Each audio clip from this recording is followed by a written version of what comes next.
Listeners, সবার কি একই ধারণা জিন ভূত শুধু গ্রামেই থাকে? আসলে তা না।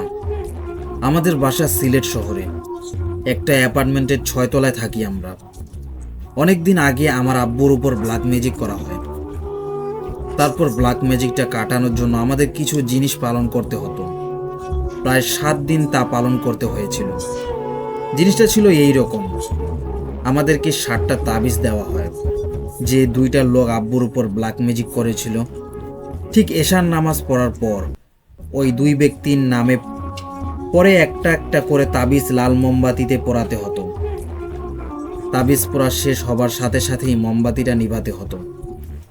এইভাবে 6 দিন পোড়ানোর পর 7 নম্বর দিন মোমবাতি নিভানো নিষেধ ছিল। মোমবাতি যাতে নিজে নিজে জ্বলে এইভাবে রেখে দেওয়ার নিয়ম ছিল। তো আমার আব্বু মোমবাতিটা আমাদের সার্ভেন্ট রুমে রেখে আসেন। এই রুমটা পরিত্যক্ত, কেউ যায় না সেখানে। রাত যখন প্রায় 12টা, আমার আম্মু সার্ভেন্ট রুমে যায় দেখতে যে মোমবাতি জ্বলা শেষ কিনা। আম্মু গিয়ে দেখে মোমবাতি প্রায় শেষ হবার পথে। আম্মু যখন মোমবাতির পাশে যেতে চায় তখনই কিছু একটা আম্মুকে সামনে থেকে ধাক্কা দেয়। আম্মু পিছনে পড়ে যাবে, তখনই আম্মু অনুভব করে কেউ আম্মুকে পেছন থেকে সাপোর্ট করে, যাতে আম্মু ব্যথা না পায়। আম্মু এটা কাউকে বলেনি যে হুজুর আমাদের এই কাজ করতে বলেছিলেন। উনি পরে আম্মুকে সব খুলে বলেন। 7 নম্বর দিনে এই মোমবাতির ঘরে জিনরা এসেছিল আম্মুর জন্য, যাতে মোমবাতি নিভে না যায় তাই একটা জিন আম্মুকে বাধা দেয়। আর আম্মু যাতে পড়ে না যায় তাই একটা জিন আম্মুকে পেছন থেকে ধরে রাখে। ওই হুজুর আমাদের ফ্যামিলিকে নিজের ফ্যামিলি হিসেবে দেখেন, তাই জিনরা আম্মুকে ক্ষতি করেনি। ঘটনার কয়েকদিন পর সবাই ঠিকঠাক ছিল। আব্বু মোটামুটি সুস্থ। আমি পড়ালেখা শেষ করে ঘুমাতে যাব। আমি জাস্ট লাইট অফ করে বিছানাতে গেলাম। ঘুম আসছিল না, শুধু চোখ বন্ধ ছিল। হঠাৎ আতরের গন্ধে রুম ভরে যায়। একটা ঠান্ডা আবহাওয়া অনুভব করি রুমে, কিন্তু ঘুমাবার আগে রুমে কোনো আতর টাইপের গন্ধ ছিল না। আতরের গন্ধটা খুব মিষ্টি ছিল। কিছুক্ষণ পর আমি টয়লেটে যাই। এসে দেখি আমার মেডিকেলে পড়ার জন্য যে হার আমার টেবিলে রাখা ছিল, সব হার বারান্দার দরজার সামনে ছড়ানো। রাত তখন 3টার উপরে হবে। বাসার সবাই তখন ঘুমে। এই কাজটা তাহলে কে করলো? আমি হুজুরকে জিজ্ঞেস করি। উনি তখন আমাকে বলেন আমাদের পরিবারের উপর অনেক বিপদ, তাই একটা জিনকে উনি আমাদের দেখাশোনা করার জন্য রেখেছেন। কারণ যারা ব্ল্যাক ম্যাজিক করেছিল ওরা আবার ব্ল্যাক ম্যাজিক করার চেষ্টা করছে। তাই কোনো বাজে জিন যাতে আমাদের বাসায় তাবিজ রেখে যেতে না পারে, তাই এই জিনটা এখানে এসেছিল। আপনারা প্লিজ আমার ফ্যামিলির জন্য দোয়া করবেন, খুব ঝামেলায় আছি। একটা কথাও এখানে মিথ্যা নয়, বিশ্বাস করা এখন আপনার উপরে। লিসেনার্স, এবার আমরা পরবর্তী ঘটনায় চলে যাব। গভীর রাতে ঝিলে মাছ ধরার একটি ঘটনা। আমার মেঝো কাকা ছোটবেলা থেকেই ভীষণ জেদি আর একরোখা ছিলেন। দাদুর নির্দেশ অমান্য করে রাত বিরাতে গ্রামের বন্ধু বান্ধবের সাথে চলে যেতেন দূরে কোথাও, যাত্রা দেখতে অথবা মাছ শিকারে। প্রথমে বলে নেই, গ্রামে গঞ্জে রাতে মাছ ধরার অন্যতম একটি কারণ আছে। কারণ তখন মাছ ধরলে বেশি মাছ ধরা যায়, তাই মানুষ বেশিরভাগ সময়ই রাতে মাছ ধরতে চায়। এমনিভাবে একদিন আমার কাকা তার কয়েক বন্ধুর সাথে গিয়েছিলেন বাড়ি থেকে প্রায় 2 মাইল দূরের একটা ঝিলে। ওই ঝিলে প্রচুর শাপলা ফুটত, আর ঝিলটা নাকি গভীরতা অনেক বেশি ছিল, তাই সাধারণত মানুষ মাছ ধরতে সেখানে খুব কম যেত। প্রায় প্রতি বছরই 3 থেকে 4 জন মানুষ ওই ঝিলে ডুবে মারা যেত। তাদের মাঝে অনেকেই ভালো সাঁতারও জানতো। এসব কথা জানতো বলে দাদা দাদু মানা করলেন, কিন্তু কাকা জেদ ধরলেন যে তার যেতেই হবে। ভয় সরে গেছেন ভেবে পরে তার বন্ধুরা তুচ্ছ চাছিল্য করবে, এটা কাকা মেনে নিতে পারছিলেন না। যাই হোক, ওনারা খুব আয়োজন করে 4 বন্ধু মিলে গেলেন মাছ ধরতে। কাকা এবং ওনার বন্ধু কাশেম লুঙ্গি কাছা দিয়ে প্রায় কোমর পানিতে নেমে গেছেন।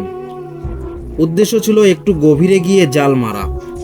একটু বলে নেই, সেদিন আমাবস্যা ছিল, তেমন আলো ছিল না চারপাশে, তাই ওনারা একটা হেজাক বাতি নিয়ে গিয়েছিলেন। যাই হোক, ওনারা জাল মেরে ঠিকঠাকভাবেই উঠে এলেন। উপরে যেই দুজন ছিলেন তারা অপেক্ষায় ছিলেন, আস্তে আস্তে জাল গুটাতে লাগলেন।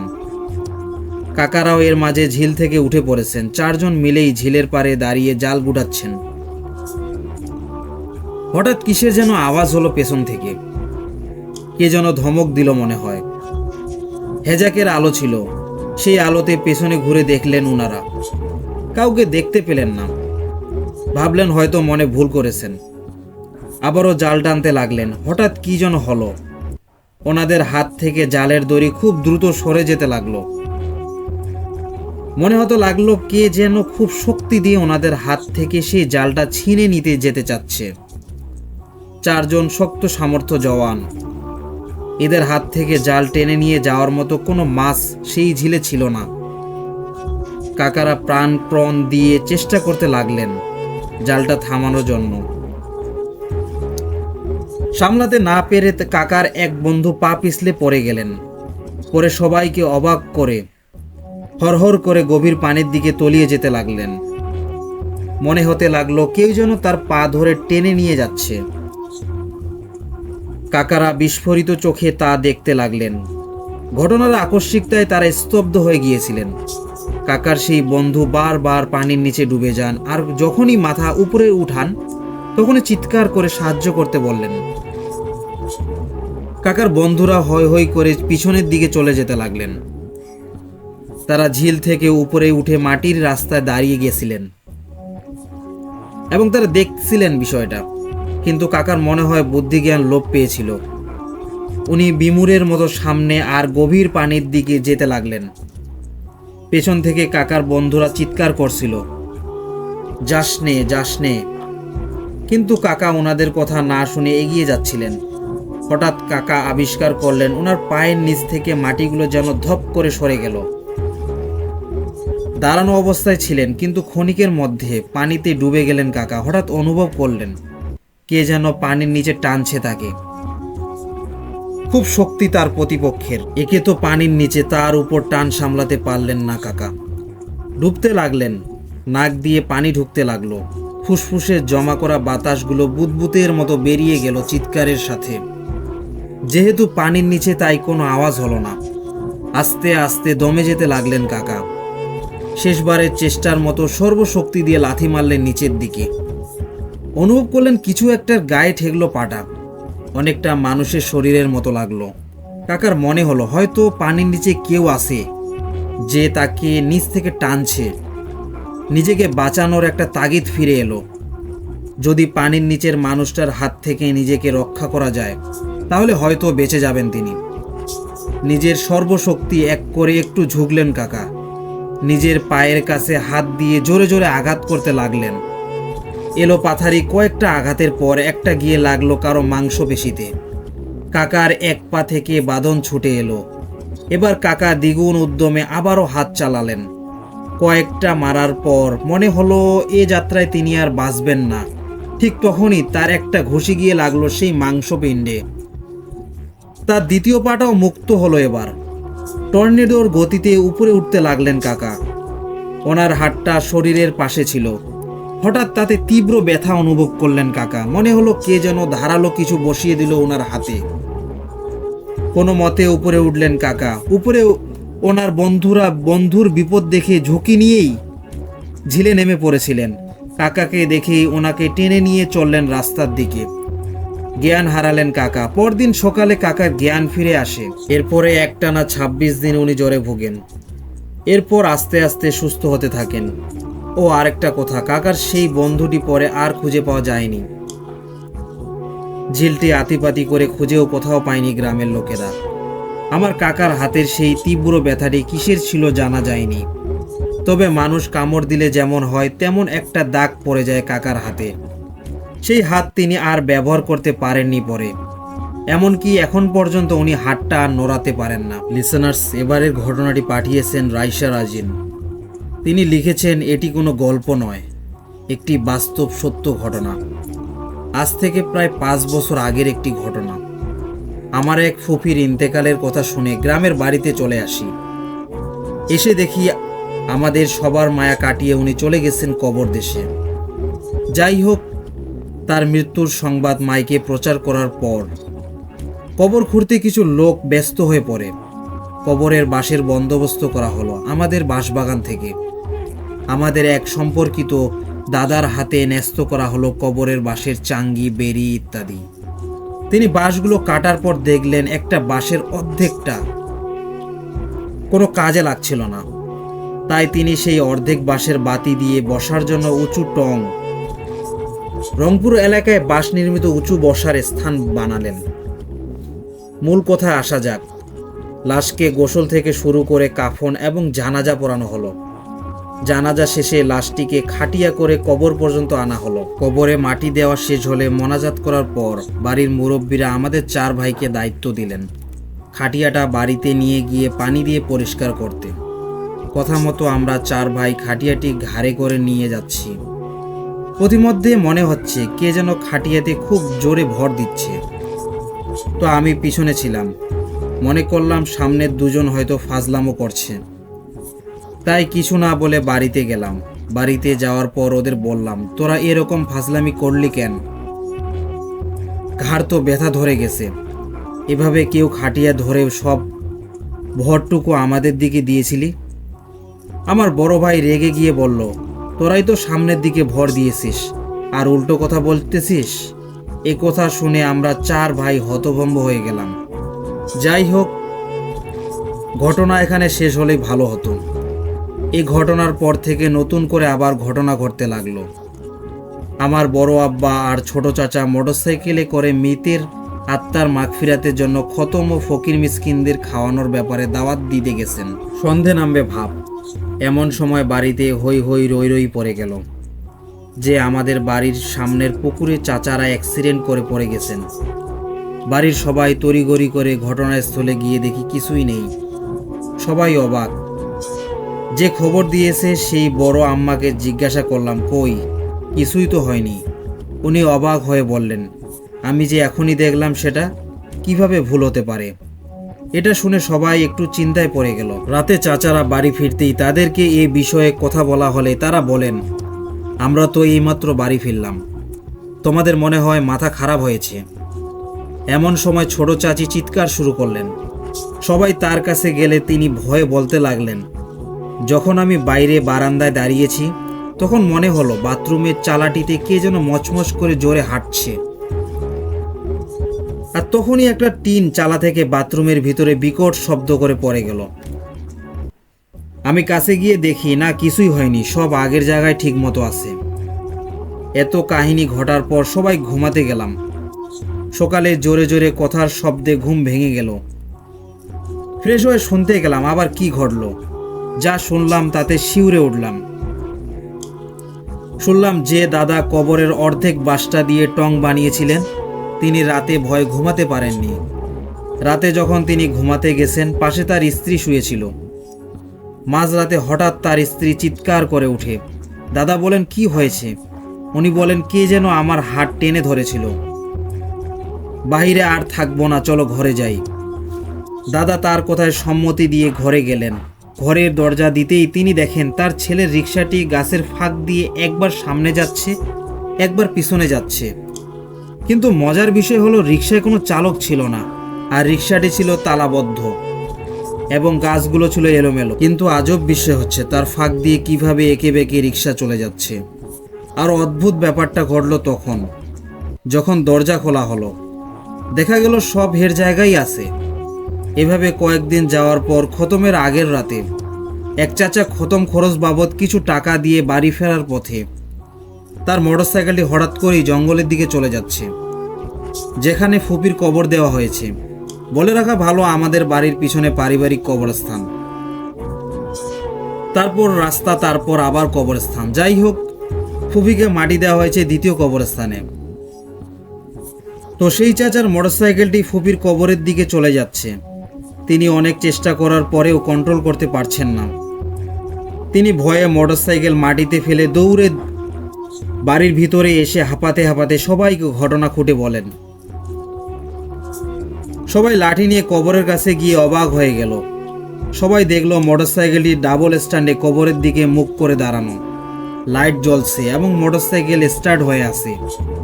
চাচা এটা দেখে ঘাবড়ে গিয়ে বললেন, আমি তো মোটরসাইকেল মাটিতে ফেলে দিয়েছিলাম এবং তাতে স্টার্ট বন্ধ হয়ে গিয়েছিল। তিনি অজ্ঞান হয়ে মাটিতে পড়ে গেলেন। সকালবেলা ভালো একজন হুজুরকে ডেকে আনা হয়। তারপরে খতম শরীফ করার পর থেকে সবকিছু ঠান্ডা হয়ে যায়। প্রিয় লিসেনার্স, এবার আমরা পরের ঘটনায় চলে যাব। 4-5 বছর আগের কথা। আমার মামার বয়স তখন 23 থেকে 24 বছর এরকম হবে। আমার মামা ঢাকায় থেকে লেখাপড়া করত। আমার মামাদের বাড়ি ছিল রাজশাহী জেলায়।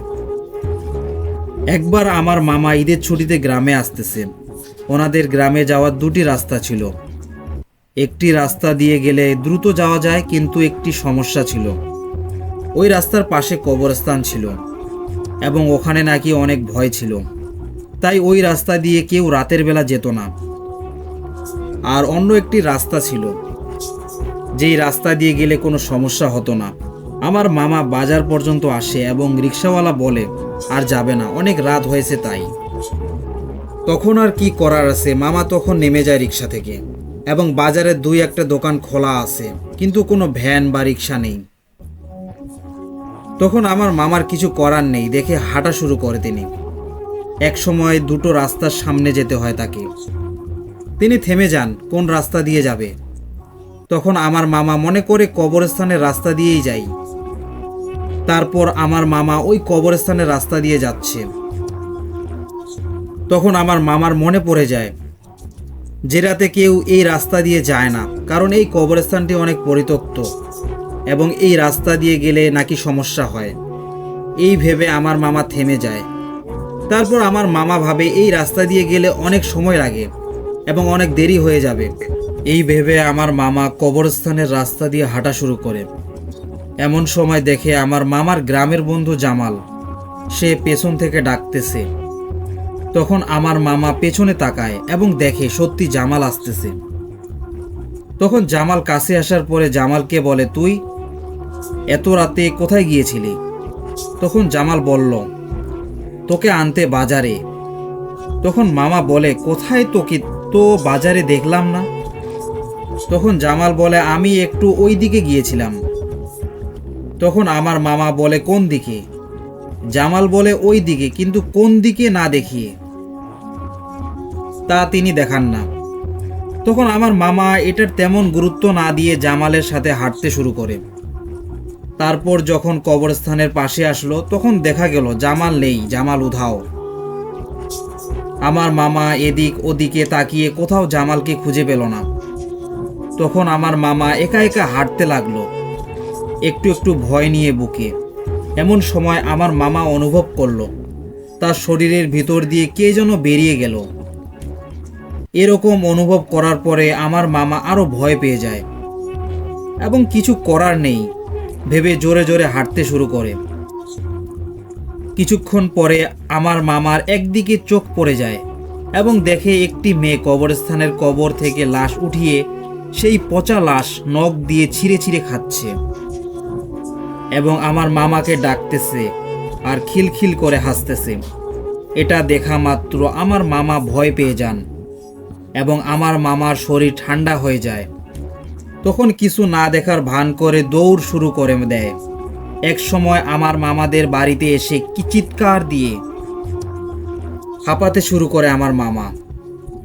তখন আমার নানা নানি এবং বড় মামা ঘর থেকে বেরিয়ে আসে এবং বলে, কি হয়েছে? তখন আমার মামা সব ঘটনা খুলে বলে। তখন আমার নানা নানি নিষেধ করে যে যত রাতেই হোক না কেন আর যেন ওই রাস্তা দিয়ে না আসেন। আর জামালকে ব্যাপারটা জিজ্ঞেস করলে সে বলে সে ওখানে যায়নি। এরপরে আমার মামার কোনো সমস্যা হয় নাই, এরপর থেকে কোনোদিন ওই রাস্তা দিয়ে আসেননি। লিসেনার্স, এবার আমরা পরের ঘটনায় চলে যাব।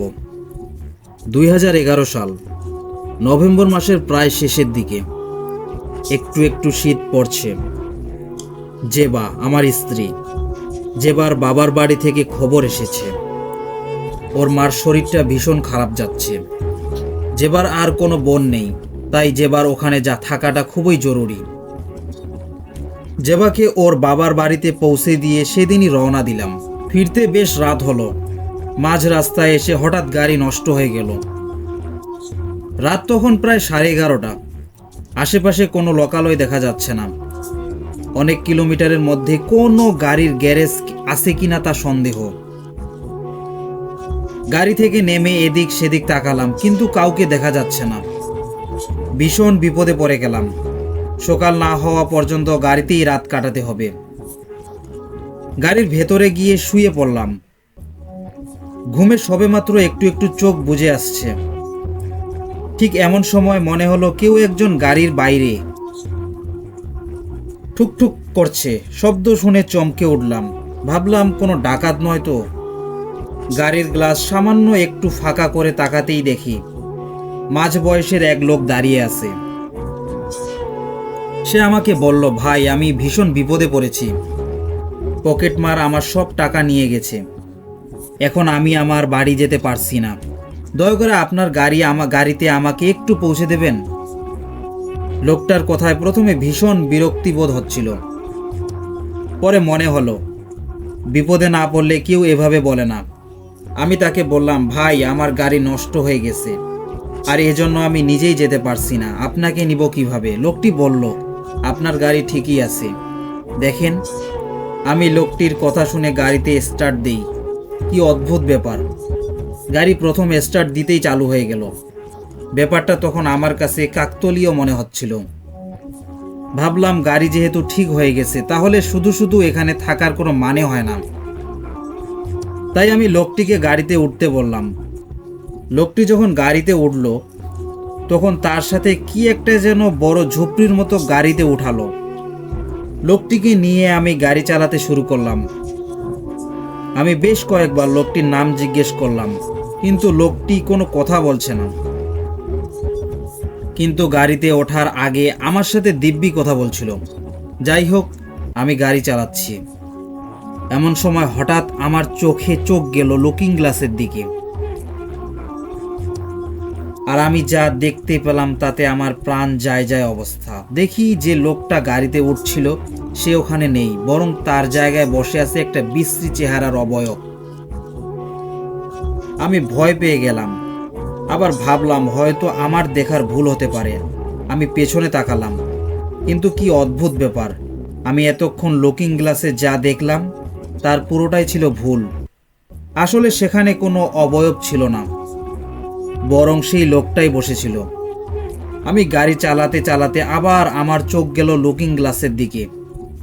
এবার আমি শুধু সেই অবয়বকেই দেখছি না, এবার আমি দেখতে পাচ্ছি তার সাথে আনা সেই ঝুপড়ি থেকে সে অনেকগুলো মানুষের হাত আর পা বের করে তার কোলের উপরে রেখেছে, আর একটা একটা করে টেনে ছিঁড়ে ছিঁড়ে খাচ্ছে।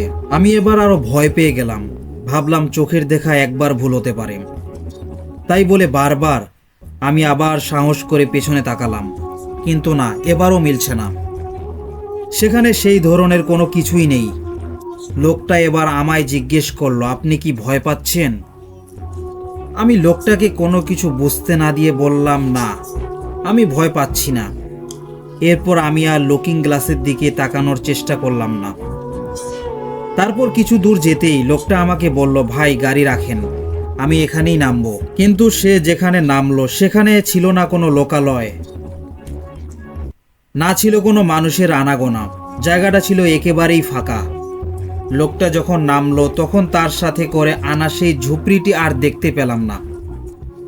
আমি গাড়ির ওখানে তাকালাম, কিন্তু কোথাও সেই ঝুপড়িটি নেই। এবার লোকটি গাড়ি থেকে নেমে আমার কাছে এসে বলল, এতক্ষণ যা দেখেছো সব ঠিকই দেখেছো, ব্যাপারটা কাউকে কখনো বলো না। তার কণ্ঠস্বর পুরোটাই চেঞ্জ।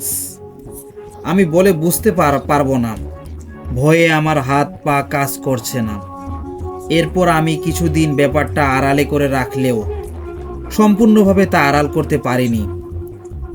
আমি প্রায় রাতেই ঘুমের ঘোরে গাড়িতে ঘটে যাওয়া ব্যাপারটা স্বপ্নে দেখতে থাকি আর চিৎকার করে উঠি। জেবা আমার চিৎকারের কারণ জিজ্ঞেস করলে আমি জেবাকে ব্যাপারটা শেয়ার করি। এরপর বেশ কয়েকদিন আমি ঘুমের ঘোরে আর সেই স্বপ্ন দেখিনি। ভেবেছিলাম হয়তো সব ঠিক হয়ে গেছে, কিন্তু না। ঘটনাটা এখানেই শেষ না হয়ে তার ঠিক কিছুদিন পর আমার সাথে আরো বড় কিছু ঘটল। সেদিন অফিস ছুটির পর গাড়ি খারাপ থাকার কারণে একটা রিকশায় করে বাড়ি ফিরছিলাম। রাত তখন প্রায় 7টা থেকে 7:30টার মতো। মাঝ রাস্তায় এসে হঠাৎ রিকশা থেমে গেল। আমি বললাম, ভাই কি হয়েছে? রিকশাওয়ালা আমার দিকে মুখ ফিরে তাকালো, কিন্তু যা দেখতে পেলাম সেটা কখনোই আশা করিনি। এটা সেই লোক যাকে আমি কিছুদিন আগেই গাড়িতে লিফট দিয়েছিলাম। সে আমার দিকে অদ্ভুতভাবে তাকিয়ে রইল। আপনাকে না বলছিলাম ব্যাপারটা কাউকে না বলতে, কেন বললেন আপনি? তার কথা শেষ হতে না হতেই আমি রিকশা থেকে এক লাফে নেমে দৌড় শুরু করি। আর অসতর্কভাবে রাস্তা পার হতে গিয়ে অ্যাক্সিডেন্টে আমার এক পায়ে প্রচণ্ড চোট পড়ে। যেবার এক চাচা ছিল, যে কিনা জিন ভূত বিষয়ে অনেক কিছুই জানতেন। ঘটনা শুনে তিনি আমাদের বাসায় আসে আর আমাকে একটা তাবিজ দেয়। তিনি আরও বলেন আমাকে খুব সতর্ক হয়ে থাকতে, কেননা তার ধারণা সেই অবয়বটা সুযোগ পেলেই আমার ক্ষতি করতে পারে। তার দেয়া সেই তাবিজ এখনো আমার হাতে বাঁধা, এবং এই পর্যন্ত ওই ধরনের কোনো সমস্যা আমাকে আর ফেস করতে হয়নি। এমনকি সেই দুঃস্বপ্ন আর কখনো দেখিনি। লিসেনার্স, এবার যিনি ঘটনাটি পাঠিয়েছেন আমি তার ভাষায় পড়ছি। আমি রুমানা। আমি রাজশাহী বিশ্ববিদ্যালয়ে পড়ছি। প্রথম ভর্তি হবার পর রাবির একটি ছাত্রী হলে বড় বোনের সাথে থাকতে শুরু করি। হলটির নাম বলছি না। আমাদের রুমটি ছিল দোতলায়, একেবারে কর্নারে। রুমের পাশে নিচে নামার সিঁড়ি ও তার পাশে ছিল হলের একটি বাথরুম। বাথরুমটি ওই ব্লকের সব মেয়ে ব্যবহার করত। একদিন সকাল 6টার দিকে আমাকে বাড়ি যাবার ট্রেন ধরতে হবে, ফলে ভোর 5টার দিকে অ্যালার্ম দিয়ে রাখি। অন্য সময় কখনোই আমার ভোরে ঘুম থেকে জাগার অভ্যেস ছিল না। সেই দিন অ্যালার্ম বাজলে আমি একাই উঠে পড়ি। সময়টা ফজরের আজানের বেশ আগে আগে। তখনও বাইরে আবছা অন্ধকার, আলো ছায়ার খেলা। ঘুম থেকে উঠে আমি দরজার খুলে বাথরুমের দিকে যেতে থাকি। বাথরুমে লাইট জ্বালানো থাকতো সারা রাত। বড় বাথরুম, তবে বাথরুমে ঢোকা দরজার পাশে বাইরে এক কোণায় মেয়েদের অজু করার জায়গা থাকে। বারান্দায় কোনো লাইট না থাকায় সেখানে আলো পৌঁছাতো না, এবং বাথরুমের ভেতরের আলো সেখানে আসতো না। বাথরুমে ঢোকার পথে আমি হঠাৎ শব্দ পাই ট্যাপ থেকে পানি পড়ার। ভাবি হয়তো কোনো আপু ভেতরে আছেন, অনেকেই হয়তো অজু করতে উঠে থাকবেন। একথা ভেবে আমার ডান দিকে সেই অজুর জায়গাটার দিকে তাকাই। অন্ধকারে দেখি আফসা মতো কি বা কে যেন সেখানে বসে আছে মাথা নিচু করে। ভাবলাম কোনো আপু হবে, তবে অবয়বটি নড়ছে না। আমি গলা খাকারি দিলাম, কিন্তু মধ্যে কোনো বিকার নেই। একটু ভয় পেলাম। আমি এবার ডাকলাম, আপু আপু। অবয়বটি ধীরে ধীরে মাথা তুলে তাকালো। তার চোখ ঠিক বেড়ালের মতো জ্বলছে,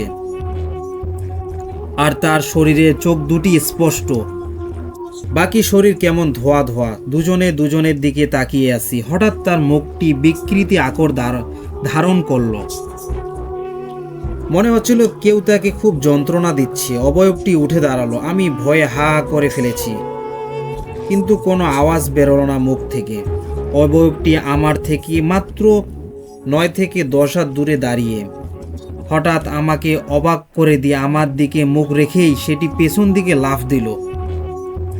পেছনে একটি জানালা ছিল, গ্রিল দেয়া। অবয়বটি কিভাবে জানি কষেই জানালা ভেদ করে চলে গেল। আমার দু চোখ, আমি বিশ্বাস করতে পারছিলাম না। তবে সত্যি তখনও এসব আমার সামনে ঘটছিল। আমি চিৎকার করে অজ্ঞান হয়ে যাই। পরে আপুরা আমাকে রুমে নিয়ে আসে। কিছুদিন পরে আমি সেই হল ছেড়ে অন্য হোস্টেলে উঠি। লিসেনার্স, এবার আজকের শেষ ঘটনাতে যাব। আমরা যারা ঢাকা শহরে থাকি তারা বেশিরভাগ সময় ভূত প্রেতের কথা তুড়ি দিয়ে উড়িয়ে দেই। হ্যাঁ, দিনের আলো হয়তো আপনাদেরকে সেরকম করে ভাবতে বাধা দেয়, কিন্তু যদি আপনি গ্রাম অঞ্চলে যান, দেখবেন সেখানে এখনো এমন কিছু ঘটনা ঘটেছে যা আপনার আমার তথাকথিত বিজ্ঞান নিয়ে ব্যাখ্যা করা সম্ভব না। আপনাদের সাথে আজ তেমনই একটি ঘটনা শেয়ার করতে যাচ্ছি। আগে মেট্রিক পরীক্ষার পর আমরা 3 মাসের একটা লম্বা ছুটি পেতাম। তাই পরীক্ষা শেষ হবার আগেই ছেলে মেয়েদের চিন্তা ভাবনা চলে আসতো যে কি করে তারা সেই 3 মাস অতিক্রম করবে। কারো ইচ্ছা থাকে দেশটা ঘুরে বেড়ানো, কারো ইচ্ছা থাকে অজানাকে জানার জন্য ছুটে চলতে। আমি দ্বিতীয় গ্রুপের সদস্য। এক্সাম শেষ হবার আগেই ঠিক করে ফেললাম এই ছুটিতে আমরা ফ্রেন্ডরা মিলে পঞ্চগড় যাচ্ছি। সেখানে যাওয়ার পিছনে কিছু উদ্দেশ্য ছিল। প্রথমত জায়গাটা সুন্দর সবার কাছে শুনেছি, কিন্তু কখনো যাওয়া হয়নি। দ্বিতীয়ত ইন্ডিয়া বর্ডার নাকি একদম কাছে, চেনা জানা মানুষ থাকলে ইন্ডিয়া যাওয়া সম্ভব। 3 নাম্বার হলো সত্যিকারের ভূত দেখা। ভূত দেখার ঘটনাটা আমাকে সবচেয়ে বেশি আকৃষ্ট করলো। যেই ব্যক্তি এই ব্যাপারে বলছেন তার কথা অবিশ্বাস করার কোনো কারণ আমার কাছে ছিল না। তিনি সম্পর্কে আমার মামা হন। পঞ্চগড় আমার নানুর বাড়ি ছিল, এখনো আছে, কিন্তু সেদিনের পর আমার আর যাওয়া হয়নি। আমাদের পরীক্ষা শেষ হয় মার্চ মাসে। ঠিক কত তারিখে শেষ হয়েছিল তা মনে নেই। পরীক্ষা শেষ হবার 2 দিনের মধ্যে আমরা রওনা দিই। এখানে আমরা মানে আমি, শিমুল আর সজীব। নানু বাড়িতে এটাই আমার প্রথম যাওয়া, তার উপর সাথে কোনো গার্জিয়ান নেই। মজামাস্তি করে গন্তব্যে পৌঁছালাম ভোরের দিকে। বাস থেকে নেমে প্রায় 20 কিলোমিটার রাস্তা ভ্যান করে জার্নি। শরীর যেন আর চলছে না। বলা বাহুল্য আমরা রাতের বাসে জার্নি করেছিলাম। নানু বাড়িটা আসলেই সুন্দর। ঠিক পাশ দিয়ে বয়ে গেছে একটা নদী। ইন্ডিয়া যাওয়া যায় ওই নদীটা দিয়ে। কাছভাঙ্গা নদী বা এমনি কিছু একটা নাম ছিল নদীটার। গরমের দিনেও আমি বরফের মতো ঠান্ডা। দিনের বেলা গোসল করেও কাঁপতে কাঁপতে উঠতে হলো নদী থেকে। 2 দিনেই হাঁপিয়ে উঠলাম গ্রামের পরিবেশে। মোটামুটি যা দেখার ইচ্ছা ছিল ঘুরে দেখে ফেলেছি, শুধু ভূত দেখাটা বাকি। মামা ওই সময় বাড়িতে ছিলেন না, ঢাকায় একটা বেসরকারি ফার্মে চাকরি করেন তিনি। ছুটি না মিললে গ্রামে খুব একটা যান না। আমি যাওয়ার আগে বলে গিয়েছিলাম, তাই ছুটি ম্যানেজ করে রেখেছিলেন। 3য় দিন সকালে পঞ্চগড় পৌঁছান মামা। পৌঁছানোর সাথে সাথে আমরা পাকড়াও করি ওনাকে। ঘটনা তখন পর্যন্ত পরিষ্কার ছিল না আমাদের কাছে। মামা শুধু কিঞ্চিত ধারণা দিয়েছিলেন যে আমাদের এক্সপিরিয়েন্স জীবনে ভুলতে পারবো না আমরা। যাই হোক, আমরা 4র্থ দিন বের হই ভূতের সন্ধানে। শহরের আলোক ঝলমলে পরিস্থিতিতে থাকতে থাকতে ব্যাপারটা এমন হয়েছিল যে আমরা 3 জন রীতিমতো মশকরা করতে লাগলাম। ভূত, তাও আবার 21 শতাব্দীতে। আমরা যখন রওনা হই তখন ঘড়িতে 6টার মতো বাজে। জায়গাটা একটা পরিত্যক্ত বাড়ির পাশে। কথিত আছে সেই বাড়ির মালিকের ছোট ছেলের মৃত্যু হয় বজ্রপাতে মৃত্যু হলে নাকি মানুষের কোনো একটা অর্গান, শরীরের একটা অংশ খুব দামি ধাতুতে পরিণত হয়ে যায়। তাই বজ্রপাতে মৃত মানুষের লাশ চুরি হয়ে যায়। কিছু খারাপ লোক লাশ চুরি করে সেই অংশটা পাওয়ার জন্য। যেহেতু লোকটা নিজেই বাড়ির মালিক ছিলেন, তাই ছেলের কবরও দিয়েছিলেন বাড়ির পাশেই। মামার মুখ থেকে ভ্যানে যেতে যেতে এইসব কথা শুনতে লাগলাম। আমার কাছে ব্যাপারটা তখনও ক্লিয়ার নাই। আমি মামাকে এক নাগারে প্রশ্ন করেই যাচ্ছিলাম। মামা ধৈর্য সহকারে প্রশ্নগুলোর উত্তর দেওয়ার চেষ্টা করছিলেন। মামার কাছে জানতে পারি, তা সংক্ষেপে বলছি। ওই বাড়ির ছোট ছেলেটি এলাকায় এক প্রকার ত্রাসের মতো ছিল। মানুষজন তো দূরের কথা, তার নিষ্ঠুর মন মানসিকতা থেকে নাকি পশু পাখিও রেহাই পেত না। গ্রামের লোক ছেলেটির এইসব কারণে ভয় পেয়ে ওই বাড়িটা এড়িয়ে চলার চেষ্টা করত। প্রায় নাকি ওই বাড়ি থেকে মানুষ কান্নার আওয়াজ পাওয়া যেত।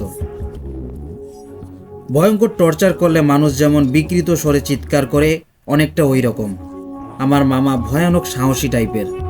উনি একদিন তার কয়েকজন বন্ধু নিয়ে গিয়েছিলেন আসল ব্যাপারটা জানার জন্য। বিকেলে ওনারা বাড়িতে পৌঁছান, কিন্তু খুব বেশি দূর যেতে হয়নি। ঠিক বাড়ির গেটের কাছে এক বিশাল আকৃতির কুকুরের মৃতদেহ পড়েছিল। পাশবিক নির্যাতন করে কুকুরটাকে মেরে ফেলা হয়। সারা গায়ে চাকুর অগণিত দাগ। কুকুরটার হৃৎপিণ্ড বরাবর বিশালাকার গর্ত। সবচেয়ে আশ্চর্যের ব্যাপার হচ্ছে কুকুরটার চোখ মুখ ভয়ে বিস্ফোরিত। মুখটা যেন 2 হাতে টেনে ছিঁড়ে ফেলা হয়েছে। ভয়ানক এই দৃশ্য দেখে মামার বন্ধুরা আর এগোনোর সাহস পেল না। ঠিক তখনই আকাশ বাতাস কাঁপিয়ে গায়ের সব পশম দাঁড় করিয়ে দিয়ে বাড়ির ভেতর থেকে আরো আর্ত চিৎকার শোনা গেল। ওনারা আর সাহস করলেন না, চলে এলেন। ছেলেটা যেদিন মারা যায় তার কয়েকদিনের মধ্যেই তার লাশ চুরি করার চেষ্টা করা হয়। এলাকার একটা চক্র আছে, যারা বজ্রপাতে মৃত্যু হয় তাদের লাশ কবর থেকে তুলে ইন্ডিয়াতে বিক্রি করে দেওয়া হয়। যাই হোক, তারপর ওই দিন ওই চক্রের কয়েকজনকে কাঁচভাঙ্গা নদীতে ভাসন্ত অবস্থায় পাওয়া যায়। তাদের প্রত্যেকের শরীর থেকে মাথা বিচ্ছিন্ন ছিল। ওই দলের দুইজনকে মৃত অবস্থায় উদ্ধার করা হয় ওই বাড়ি থেকে কিছুটা দূরে এক চাষের জমিতে। তাদের একজনের হাত শরীর থেকে বিচ্ছিন্ন ছিল, আর আরেকজনের গায়ে কেউ যেন ছুরি দিয়ে কেটে ফালি ফালি করে রেখেছে। তাদের জবানবন্দি থেকে জানা যায় তারা ওই বাড়িতে গিয়েছিল লাশ তোলার জন্য, কিন্তু কিছু একটা তাদের আক্রমণ করে। জিনিসটা দেখতে মানুষের মতোই, কিন্তু আকৃতি অনেক বড়। তাদের মাঝের একজন, যার শরীর চাকু দিয়ে ফালা ফালা করা হয়েছিল, হাসপাতালে তিনি মারা যান। তখনকার পেপারে এই বিষয়টা এসেছিল। ওই বাড়ির আশেপাশে অন্য কোনো বাড়ি নেই।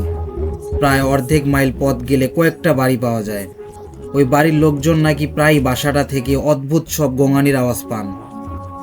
তাদের মাঝে কয়েকজন নাকি দেখেছেন যে ওই বাড়ির উঠোনে একটা সাদা ছায়া হেঁটে বেড়ায় এবং বারবার বাড়ির একটা দরজার সামনে গিয়ে গায়েব হয়ে যায়।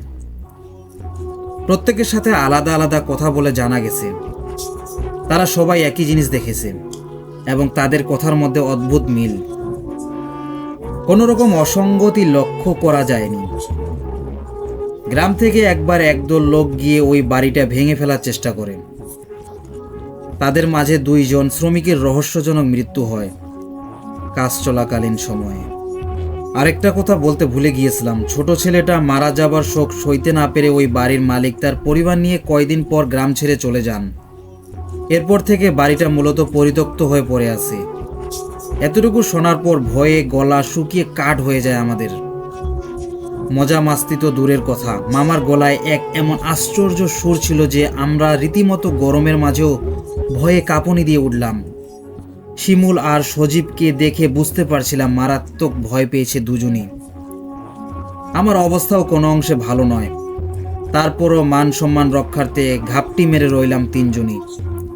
নানু বাড়ি থেকে ওই বাড়িটার দূরত্ব প্রায় 5 কিলোমিটার। আমরা যখন বাড়িটার কাছাকাছি পৌঁছাই তখন ঘড়িতে ঠিক 6:48 বাজে। আজান হয়ে গিয়েছিল। মামা আমাদেরকে বাড়িটা দেখানোর জন্য এনেছিলেন ঠিকই, কিন্তু বাড়িটায় যাবার পথটা প্রায় গাছগাছালিতে ঢাকা পড়ে গিয়েছে। মামা আগে থেকেই তার কিছু বন্ধুদের বলে রেখেছিলেন, তাই ওনারা সেখানে গিয়ে অপেক্ষা করছিলেন। আকাশে চারটা ভালোই আলো ছড়াচ্ছে। কিছুদিন আগে মাত্র পূর্ণিমা গেল, তাই হয়তো। বাড়িটার 100 মিটারের মধ্যে চলে যাই আমরা। মামাকে অনেক অনেক রিকোয়েস্ট করার পর তিনি আমাদের ওই গেটটা পর্যন্ত নিয়ে যেতে রাজি হন। মামার সাথের বন্ধুরা এই টাইপের অনুরোধ মনে হয় আশা করেনি। কয়েকজন তো ভয়ে উসখুস করতে লাগলো। দুইজন সিগারেট ধরালেন। সেই সিগারেট নেশার জন্য ছিল না, ভূতের হাত থেকে বাঁচার জন্য ছিল। তা তখন জিজ্ঞেস করা হয়নি। বাড়িটা দেখতে পুরনো আমলের জমিদার বাড়ির মতো। ঠিক সামনেই একটা বিশাল বেদিতে একটা নিম গাছ। মুসলমান বাড়িতে নিম গাছ সচরাচর দেখা যায় না, কিন্তু এখানে দেখলাম। আমাদের সাথে টর্চ ছিল। সজীব বুদ্ধি করে ভালো পাওয়ারের একটা টর্চ নিয়ে এসেছে। মামা নিষেধ করার আগেই সে টর্চটা বাড়ির দিকে তাক করে সুইচ দিয়ে দিল। প্রথমে মনে হলো চোখের ভুল, কিন্তু পাশ থেকে শিমুল চিৎকার করে উঠায় বুঝতে পারলাম যে না, যা দেখছি ঠিক দেখছি। একটা ছায়া মূর্তি, সাদা এবং বাতাসে ভাসমান, যেন স্থির হয়ে দাঁড়িয়ে আছে, আমাদেরকেই দেখছিল। সজীব লাইট মারতে মারতে আস্তে আস্তে ভেসে চলে যেতে লাগলো। একটা দরজার কাছে গিয়ে যেন মিলিয়ে গেল। যা ঘটলো তা দেখে নিজের চোখকে বিশ্বাস করতে পারছিলাম না। ঠিক তখনই আকাশ বাতাস কাঁপিয়ে ঘেউ ঘেউ করতে করতে একটা বিশাল আকৃতির কুকুর ছুটে এলো। সাধারণত রাতের বেলা কুকুরের চোখে কোনো রকম আলো পড়লে তা জ্বলজ্বল করে, কিন্তু সজীব যখন তার টর্চের আলো ওই কুকুরটার দিকে ঘোরালো, তখন দেখলাম কুকুরটার চোখে যেন লাল আলো প্রতিফলিত হচ্ছে। মামা আমার হাত চেপে ধরে দৌড় লাগালেন। আমার বাকি দুই ফ্রেন্ডকে প্রায় কোলে তুলে নিল মামার দুই বন্ধু। এরপর রুদ্রশ্বাসে ছুটলাম আমরা। কপাল কখনই এত ভালো হয় না।